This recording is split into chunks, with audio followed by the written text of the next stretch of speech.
एक बार की बात है। एक ब्राह्मण बाजार से होकर जा रहा था कि वह बोला, हे नारायण, मैं तुझसे प्रार्थना करता हूँ कि तू मुझे 100 रुपये दे दे, तो मैं उनमें से 10 रुपये तेरे नाम के गरीबों को दे दूंगा, क्योंकि उसके पास तो अपने अगले खाने के लिए भी पैसे नहीं थे। नारायण को उस पर दया आ गई और उन्होंने उसकी प्रार्थना सुन ली। ब्राह्मण को तुरंत ही पैसे मिल गए, जिसमें से 10 रुपये उसने अपने दूसरे हाथ में रुमाल में बांधकर निकाल कर रख लिए, ताकि जैसे ही उसको कोई गरीब आदमी मिले तो वह उसको उन्हें दे सके। तभी उसके सामने एक अंधा आदमी भीख मांगता हुआ आया, तो जैसे कि उसने अपनी प्रार्थना में कहा था, उसने उसको 10 रुपये दान में दे दिए। उसे अंधे को विश्वास नहीं हुआ, सो उसने पूछा, आपने मुझे ये पैसे क्यों दिए? ब्राह्मण बोला, नारायण ने मुझे अभी अभी 100 रुपये इस शर्त पर भेजे हैं कि मैं उनमें से 10 रुपये उसके नाम पर किसी गरीब आदमी को दे दूं। अंधा बोला, भगवान आपको सुखी रखे, मेहरबानी करके मुझे अपना सारा पैसा दिखाइए। मैं अपनी सारी ज़िंदगी में 100 रुपये कभी एक साथ नहीं देखे मैंने, मुझे उन्हें कम से कम महसूस तो करने दीजिए। ब्राह्मण को इसमें उसकी कोई चालाकी नहीं लगी, सो उसने अपना रुमाल उस भिखारी के हाथ में रख दिया। बेवकूफ़ आदमी, वह कुछ जरा ज़्यादा ही सीधा रहा होगा। पैसों का रुमाल लेते ही भिखारी ने दिखाया कि वह उसका ही पैसा है, सो ब्राह्मण उसके ऊपर चिल्लाया और उससे अपना रुमाल छीन लिया। तो भिखारी ने ज़ोर ज़ोर से शोर मचाना शुरू कर दिया, बचाओ बचाओ, ये आदमी चोर है, ये मेरा सब कुछ छीनना चाहता है, ये मेरा सब कुछ छीनना चाहता है। ए लोगों, इसको पकड़ लो। अब इससे और लड़ने की ताकत मेरे अंदर नहीं है। आसपास चलते लोग चिल्लाए, क्या बात है, क्या किया है इसने? भिखारी बोला, ये मेरे पैसे छीनना चाहता है। देखो, इसके हाथ में मेरे सारे पैसे हैं, 90 रुपये। चाहे तो गिन लो, मैं सच बोल रहा हूँ। लोगों ने ब्राह्मण को पकड़ लिया और उसके रुमाल के पैसे गिने, तो वह तो बकाए 90 रुपये थे। उन्होंने भिखारी का विश्वास कर लिया और उसका पैसा उसको वापस कर दिया। ब्राह्मण ने इसका बहुत विरोध किया, पर सब बेकार। लोग उसका विश्वास ही नहीं कर रहे थे। उसने उनको अपनी कहानी भी सुनाई, पर वह भी उनकी कुछ समझ में नहीं आई कि ऐसा कैसे हो सकता है। सो वे अपने घर की तरफ जितनी जल्दी हो सकता था चले गए। जब वह घर पहुंचा तो उसने ये किस्सा अपनी पत्नी को बताया, तो उसकी पत्नी ने कहा, तुम भी कितने बेवकूफ़ थे कि तुमने उस भिखारी को अपने पैसे दिखा दिए। तुमको अभी भी इस अंधे भिखारी की चाल समझ नहीं आई और तुम यहाँ लौट कर क्यों चले आए? जाओ और जाकर उसका पीछा करो और देखो वह ये पैसा कहाँ रखता है। ब्राह्मण तुरंत ही बाजार वापस गया। वहाँ उसको वह अंधा भिखारी मिल गया। वह धीरे धीरे एक मस्जिद की तरफ जा रहा था। मस्जिद के अंदर पहुंचकर वह वहाँ एक जगह पर बैठ गया। कुछ देर बाद उसने चारों तरफ देखकर कहा, यहाँ तो कोई नहीं है। फिर भी यह यकीन करने के लिए वहाँ कोई नहीं था, उसने अपनी डंडी को चारों तरफ मारा और फिर बोला, हाँ, यहाँ कोई नहीं है, यह जगह सुरक्षित है। फिर वह मस्जिद के एक कोने में गया। वहाँ पहुंचकर उसने फर्श से थोड़ी सी मिट्टी हटाई और ब्राह्मण से लिए हुए 100 रुपये नीचे रख एक मिट्टी के बर्तन में रख दिए, जो उसने वहाँ छिपा कर रखा हुआ था। फिर वह बोला, अल्लाह का लाख लाख शुक्र है, सुबह मेरे पास केवल 1,000 रुपये ही थे, पर अब मेरे पास 1,100 रुपये हैं। अल्लाह का बहुत बहुत शुक्रिया।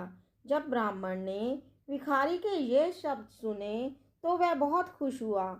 ये कर कर भिखारी मस्जिद के बाहर निकल आया। जैसे ही वह मस्जिद के बाहर निकला तो ब्राह्मण मस्जिद के अंदर गया। वहाँ से वह मिट्टी का बर्तन निकाला और उसे अपने घर ले गया। जब वह घर पहुंचा तो उसकी पत्नी ने उसकी बहुत तारीफ की और उसको फिर से उस अंधे भिखारी के पीछे पीछे जाने के लिए कहा कि जाओ और देख कर आओ कि वह अब आगे क्या करता है। ब्राह्मण फिर चला गया। अगले दिन सारा दिन वह उस भिखारी के पीछे पीछे घूमता रहा। उस दिन भी शाम को उसने अपने आप को एक मस्जिद में पाया। वह भिखारी उस दिन की तरह से आज भी कुछ पैसे जो उसने उस दिन कमाए थे वहाँ जमा करने गया था। जब उस अंधे आदमी को उसके पैसे वाला मिट्टी का बर्तन धरती में गड़ा नहीं मिला तो वह बहुत दुखी हुआ। वह बेचारा अपना चेहरा और छाती पीट पीट कर रोने लगा। इस सब से उसे इतना शोर मचाया कि उस मस्जिद का मुल्ला उसको देखने पहुंचा कि ये कौन और क्यों रो रहा है। इत्तेफाक से ये मुल्ला भी अंधा था और बहुत चालाक था। मुल्ला ने भिखारी से पूछा, यहाँ तुम यह क्या कर रहे हो? सबको परेशान कर रहे हो और मस्जिद की ज़मीन भी खराब कर रहे हो। चले जाओ जहाँ से। तुम हमारे और हमारी मस्जिद के ऊपर पाप चढ़ाने वाले हो। जहाँ से तुम तुरंत चले जाओ, वरना मैं अभी लोगों को बुला लूँगा और तुमको अपने इस व्यवहार पर पछताना पड़ेगा। भिखारी बोला, जनाब मेरे पास जो कुछ भी था मेरा वह सब डाकू लूट कर ले गए हैं। यहाँ कोई चोर आया और वह मेरा सारा पैसा निकाल कर ले गया। मैं क्या करूँ, मैं क्या करूँ? मुल्ला बोला, तुम तो बहुत ही बड़े बेवकूफ़ हो। ये रोना धोना बंद करो और इस घटना को अपने अच्छे भविष्य के बारे में सीखो। इस घटना से किसी ने कभी क्या ये भी सुना है कि कोई अपने 1,100 रुपये एक मिट्टी के बर्तन में रख कर इस मस्जिद जैसी आम जगह पर रख दे जहाँ सारा दिन लोग आते जाते रहते हों। अगर तुमने ऐसा ही किया होता जैसा कि मैंने किया तो तुम्हारे साथ ये ना हुआ होता। गरीब भिखारी ने पूछा, तुम कैसे करते हो? मुल्ला बोला, मेरे पास एक बहुत बड़ी खोखली डंडी है। मैं अपना सारा पैसा उसी डंडी में रखता हूँ और वह डंडी मैं हमेशा अपने पास रखता हूँ। देखो ये यहाँ है, कहकर उसने अपनी डंडी उसके पैर पर मारी। फिर बोला, जाओ तुम एक और डंडी ले लो और फिर अपने पैसे के बारे में निश्चित हो जाओ। ये सुनकर ब्राह्मण ने अंधे मुल्ला की तरफ इस तरह से ध्यान से देखा जैसे वह उसका पैसा भी ले लेगा। सो उसने एक बड़ी डंडी ली, उसको खोखला किया और उसको मुल्ला की डंडी जैसा बना दिया। जैसे ही उसने यह कर लिया और फिर जैसे ही उसको मौका मिला उसने मुल्ला की डंडी से अपनी डंडी बदल ली। मुल्ला जब भी प्रार्थना करता था तो अपनी डंडी जमीन पर रख देता था और क्योंकि वह अपनी प्रार्थना दिन में कई बार करता था इसलिए ब्राह्मण को ये मौका ढूंढने में बहुत देर इंतजार नहीं करना पड़ा। ब्राह्मण की पत्नी ने जब ये सुना और बहुत सारे पैसे देखे तो वह बहुत खुश हुई। उसने अपने पति से कहा, अब तुम फिर जाओ और देखो कि ये मुल्ला अब क्या करता है। हो सकता है तुम्हें उसका कुछ और खजाना हाथ लग जाए। ब्राह्मण ने उसका कहना माना। वह फिर से उसी मुल्ला की तरफ चल दिया।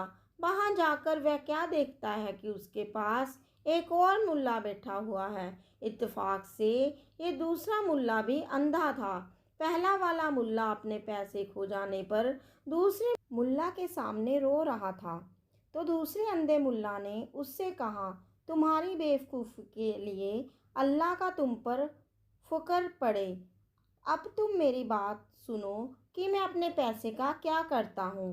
मैं अपना सारा पैसा अपने कपड़ों में सिल कर रखता हूँ वहाँ से मेरा पैसा कौन ले सकता है? मेरी सलाह मानो तो तुम भी ऐसा ही कर लो।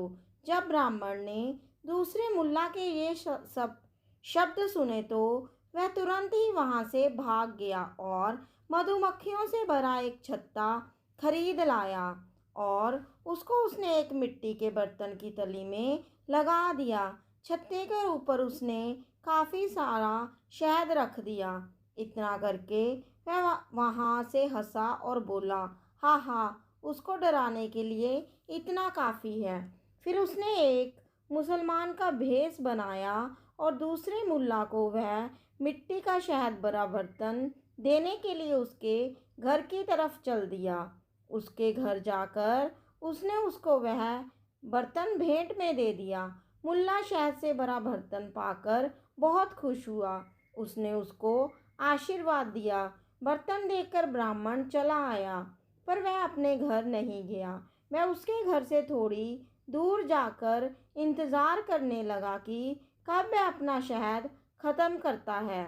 जैसे ही ब्राह्मण उसके घर से गया, मुल्ला ने शहद निकालने के लिए बर्तन में हाथ डाला तो वह उसको बड़े बर्तन में से निकालकर छोटे छोटे बर्तनों में रख दे, क्योंकि वह यह नहीं चाहता था कि कोई दूसरा उसकी इतनी सारी चीज़ को उसके पास एक ही बार में देख ले।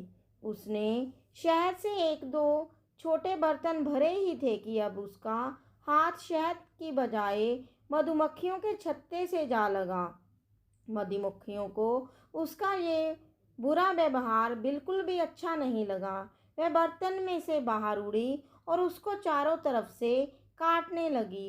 वह अपना शरीर पीटता पीटता घर के बाहर की तरफ भागकर, मधुमक्खियां भी अपने इरादे की पक्की थी, वह भी उसको छोड़ नहीं रही थी। ऐसे समय में कोई उसकी सहायता भी नहीं कर पा रहा था। सो उस अंधे मुल्ला को अपने कपड़े उतार कर एक तरफ फेंकने पड़े और घर के अंदर जाना पड़ा।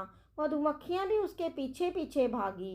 वह बेचारा तो उनको काटने से भी मर ही जाता अगर उसकी पत्नी एक शहतूत की मोटी सी शाख लिए वहां नहीं आ गई होती और उसने उनसे उनको नहीं मार भगाया होता। इस बीच ब्राह्मण ने मुल्ला के कपड़े उठाए और अपने घर लेकर भाग गया। उसकी पत्नी उसको देखकर बहुत खुश हुई। वह बोली, हम लोग तो अब बहुत अमीर हो गए हैं, अब हमें अपनी बाकी ज़िंदगी के लिए कुछ नहीं चाहिए। जैसे ही मुल्ला को मधुमक्खियों के काटने से थोड़ा सा होश आया तो उसने देखा कि उसके तो कपड़े ही गायब हैं। ये देखकर उसको बहुत परेशानी हुई।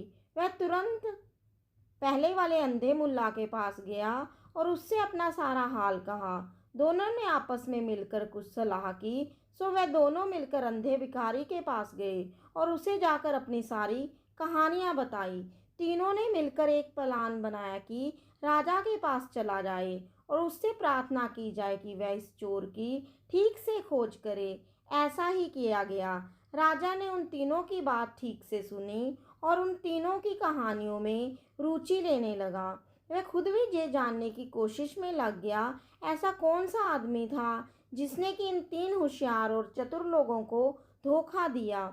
उसने सारे शहर में ढिंढोरा पिटवा दिया कि जिसने भी ये सब किया है आकर स्वीकार करे तो राजा उसको माफ़ भी कर देगा और साथ में उसको अच्छा इनाम भी देगा। ये सुनकर ब्राह्मण राजा के पास गया, उसको सारी कहानी सुनाई।